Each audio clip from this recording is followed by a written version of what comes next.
सदी को आजमाया है तो ये अंदाज आया। तुम में भी मैं हूं शुद्ध प्लस पान मसाला। जब पशुओं को मिलेगा प्यार और मिल्को मोर पशु आहार तो दूध बहेगा, मुनाफा बढ़ेगा। मिल्को मोर पशु आहार प्लस का नया आविष्कार eco plus hexa power TMT. इसकी प्रीमियम क्वालिटी व उन्नत जंग रोधक क्षमता दे बेजोड़ मजबूती। इको प्लस सीमेंट और स्टील, इस पर है देश को भरोसा। नमस्कार, आप देख रहे हैं लोकमंच न्यूज और मैं हूं आपके साथ सत्यम गौर। उत्तर प्रदेश विधानसभा चुनाव के 5वें चरण में शुक्रवार शाम को प्रदेश के 12 जिले की 61 विधानसभा सीटों के लिए प्रचार थम गया है और राज्य की इन सीटों पर रविवार यानी कि 27 फरवरी को मतदान होना है। और राज्य में हो रहे चुनाव के 5वें चरण में 61 सीटों में से 13 सीटें आरक्षित हैं और वहीं सियासी दलों ने अवध क्षेत्र की इन 61 सीटों के लिए प्रचार के आखिरी दिन पूरी ताकत झोंक दी और कई दिग्गज चुनावी मैदान पर उतरे, जहां बीजेपी के दिग्गज नेताओं में से एक अमित शाह और सीएम योगी आदित्यनाथ समेत कई नेता चुनावी प्रचार में उतरे। वहीं समाजवादी पार्टी के अध्यक्ष अखिलेश यादव भी अयोध्या में चुनाव प्रचार करने के लिए पहुंचे, जबकि 5वें चरण के लिए कांग्रेस नेता राहुल गांधी पहली बार अमेठी से प्रचार करने पहुंचे। यानी कि अब 27 तारीख को 5वें चरण की वोटिंग होगी। सुबह 7 बजे से शाम 6 बजे तक वोटिंग होगी। पोलिंग पार्टियां जो हैं वो अलग अलग जिलों के लिए रवाना हो गई हैं। बड़ी और अहम जानकारी आप तक पहुंचा रहे हैं और इस खबर पर हमारे साथ लवलेश, हमारे संवाददाता सीधा लाइव हमारे साथ जुड़ गए हैं। लवलेश, अगर देखा जाए कौशांबी में, तो कौशांबी में क्या पोलिंग पार्टियां रवाना हुई हैं? यहाँ पास कौशांबी जनपद में इस समय बड़े ही सुदृढ़ प्रशासन में मुस्तैद है और यहाँ पास चुनावी जो जहाँ बूथ जहाँ लगा है, बूथों पे प्रशासनिक तौर से अधिकारी कर्मचारी अपने अपने बूथों पे यहाँ से रवानगी हो चुकी है और यहाँ पास बड़े ही प्रशासन मुस्तैद है। और अभी तक कल तक बड़े जोर शोर से तमाम अन्य पार्टियां, हर पार्टी के अपनी दमखम पूरी दिखाया और पूरी पार्टी ने अपनी पूरा जोर शोर से। और सबसे बड़ी अहम बात यह है, ये कौशांबी जनपद में 3 सीटें हैं। तीनों विधानसभा सीटों में एक विधानसभा सीट ऐसी जो कि डिप्टी सीएम केशव प्रसाद मौर्य स्वयं चुनाव लड़ रहे हैं और यहाँ पास चुनाव लड़ रहे हैं और वहाँ से उन्हीं के विरुद्ध पल्लवी पटेल बड़े ही दमखम से लड़ रहे हैं। इससे पहले कल भी अमित शाह आए, इससे पहले माननीय नरेंद्र मोदी जी आए और यहाँ पर अपनी अपनी प्रचार, अपने दमखम दिखाए। उन्हीं के विरुद्ध में जैसे नरेंद्र मोदी अमित शाह आए, उसी तरह से विपक्ष में अखिलेश यादव और डिम्पल यादव और जया बच्चन भी यहाँ पास आए, जोर शोर से दमखम से अपना प्रचार किए। इसके साथ ही अगर जानना चाहें लवलेश, वहां पर मतदान केंद्र कितने बनाए गए हैं? यहाँ पास मतदान केंद्रों की संख्या तो अभी पूरे फिलहाल कंफर्म नहीं बता सकते हैं अब जानकारी के अभाव के कारण से। और यहाँ पास ये है कि प्रशासन बहुत मुस्तैदी से और बहुत प्रशासनिक तौर से बहुत मजबूती तौर से। पल्लवी जो खड़ी हैं समाजवादी पार्टी से, क्या लगता है वहां पर चुनावी माहौल क्या समझ में आ रहा है? देखिए, पल्लवी पटेल जब से आई हैं तो ये तो है बीजेपी में दहशत का माहौल पैदा है। दहशत का माहौल इसलिए पैदा वहाँ पास एक माननीय मतलब चर्चित चेहरा डिप्टी सीएम भी हैं, वहाँ चुनाव लड़ रहे हैं और वहीं कहीं न कहीं तो दमखम से चुनाव लड़ रही है। इसलिए वो अगर एक तरफ से अगर माननीय नरेंद्र मोदी और प्रधान अमित शाह जी आ रहे हैं तो दूसरे तरफ से डिम्पल यादव और जया बच्चन अखिलेश यादव आ रहे हैं, तो कहीं न कहीं का मुकाबला कड़ा है, कड़ा मुकाबला समझ में आ रहा है। तो इस बार मुद्दे क्या होंगे चुनाव में?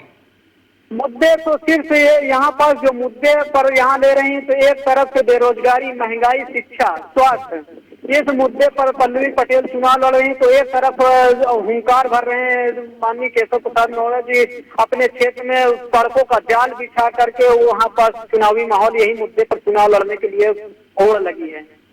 एक बहुत बड़ी समस्या देखी जा रही है किसानों की तरफ से। अगर किसानों का पक्ष रखा जाए तो किसानों का ये कहना है कि इस बार आवारा पशु जो हैं, मवेशियां हैं, उन्होंने उनकी फसल को चौपट कर दिया है।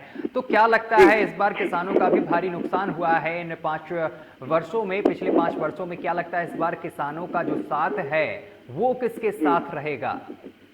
देखिए इस बार देखिए यहाँ पास सबसे अहम चीज ये कौशाम्बी के जो डिप्टी सीएम केशव प्रसाद मौर्य का क्षेत्र में इस समय आज कई दिनों से हमारे लोकमंच चैनल में भी और अदर चैनलों में भी चला है। तो वहाँ पास बीजेपी कार्यकर्ता जिस गांव में जाते हैं वहाँ पास खदेड़ा होता है, लोग वहाँ पास उनके विरुद्ध आक्रोश जाहिर कर रहे हैं। अभी फिलहाल कल की घटना हुई वहाँ वही सिराथू विधानसभा सीट में एक वहाँ पास अमित शाह जी प्रचार करने के बाद वहीं एक डीसीएम में लदी करीब 17 से 18 पेटी शराब की बोतल पकड़ी गई। वहाँ पर चुनावी माहौल में ये भी देखने को मिल रहा है और ग्रामीणों में आक्रोश तो देखने को मिल ही रहा है। इसके साथ ही जिस तरीके से कल चुनाव संपन्न कराया जाएगा, इसको देखते हुए सुरक्षा व्यवस्था के क्या कुछ इंतजाम किए गए हैं?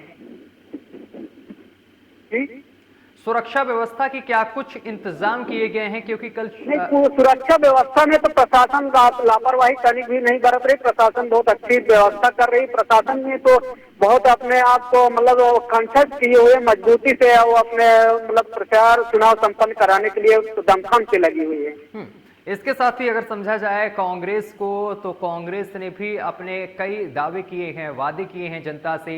स्कूटी देने का छात्रों को से वादा किया है, छात्राओं से। इसके साथ ही किसानों का जो कर्ज है वो माफ करने का वादा किया है। तो अगर कांग्रेस को समझा जाए कौशाम्बी में, तो कांग्रेस कहां दिखाई दे रही है?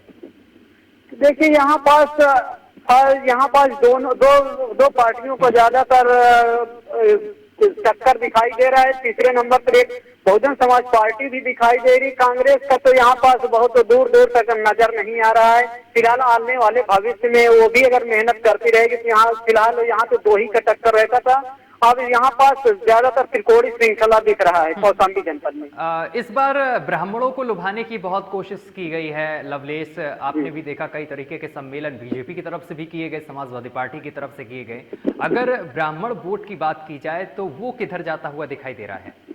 देखिए यहाँ पास जो कौशाम्बी जनपद है, कौशाम्बी जनपद में तो ब्राह्मणों का तो त्रिकोणीय श्रृंखला है। कोई पहले शुरुआत में ये बहुजन समाज पार्टी ने तीनों विधानसभा सीटों में 2 विधानसभा सीटों में ब्राह्मणों को टिकट दिया था। अंत समय में ऐसा है कि डिप्टी सीएम केशव प्रसाद मौर्य जहां से चुनाव लड़ रहे हैं सिराथू विधानसभा से, वहां संतोष त्रिपाठी को हटा करके मुंतब अली जी को दे दिया गया टिकट। वहां पर मुस्लिम चेहरा उतार दिए गए। जबकि चायल विधानसभा में ब्राह्मण वोटर है, वहाँ ब्राह्मण वोटर तो एक तरफा मतलब भाग रहे हैं। कुछ वोटर तो जाहिर सी बात इधर उधर जाते हैं, लेकिन चायल विधानसभा से वहाँ है। और यहाँ से ये मंझनपुर विधानसभा सुरक्षित सीट है, यहाँ से ब्राह्मणों का लगभग सपा की तरफ यहाँ पर रुझान दिख रहा है ज्यादातर। अगर चायल विधानसभा सीट की बात की जाए तो यहाँ पर क्या समाजवादी पार्टी का बीएसपी यहाँ पर वोट काटने का काम करेगी? नहीं, देखिए चायल विधानसभा सीट में त्रिकोणीय श्रृंखला, सपा, बसपा और भाजपा, और एक तो प्रत्याशी आए जनसत्ता दल जो कि राजा भैया राष्ट्रीय अध्यक्ष हैं, उनकी भी पार्टी है। कुछ ब्राह्मण उधर भी जा रहे हैं, लेकिन वहां पास त्रिकोणीय श्रृंखला कोई कहा नहीं जा सकता किधर जा सकता। ये तो आने वाला 10 मार्च को ही पता चलेगा कि किस तरह किसकी जनता वोटिंग कर रही, लेकिन खुलकर कोई नहीं आ रहा है। राजा भैया की पार्टी का जो प्रत्याशी खड़ा है, हो सकता है कि वहां पर क्षत्रिय वोट भी, राजपूत वोट जो क्षत्रिय वोट कहा जाता है, ठाकुर वोट कहा जाता है यूपी में, वो उधर कटे और जिससे कि बीजेपी। देखिए वहाँ पास क्षत्रिय की संख्या नहीं है, ना के बराबर है, लेकिन यहाँ पास वो अपने अपने व्यक्तिगत व्यवहार। केसरवानी उधर हुजूम टूटा हुआ है, चायल विधानसभा से अनिल केसरवानी जी चुनाव लड़ रहे हैं। वहाँ से अगर वो दमखम से चुनाव लड़ रहे हैं तो अगर टक्कर दे पाएंगे तो त्रिकोणीय मुकाबला जबरदस्त होगा। चलिए, तमाम जानकारी साझा करने के लिए बहुत बहुत शुक्रिया आपका लवलीस हमारे साथ जुड़े तो उन्होंने सभी विधानसभा के बारे में विस्तृत जानकारी दी कि किस विधानसभा पर किसका मुकाबला टक्कर का देखने को मिल रहा है। कई जगह पर उन्होंने बताया कि त्रिकोणीय भी यहाँ पर मुकाबला देखने को मिल रहा है। लेकिन कल चुनाव है, 27 तारीख कल है और कल चुनाव है इन 12 जिलों पर, और जिनके परिणाम 10 मार्च को आएंगे। तो देखना तब होगा कि जनता ने किस पार्टी को चुना। फिलहाल अभी के लिए मुझे दीजिए इजाजत और देखते रहिए लोकमंच न्यूज।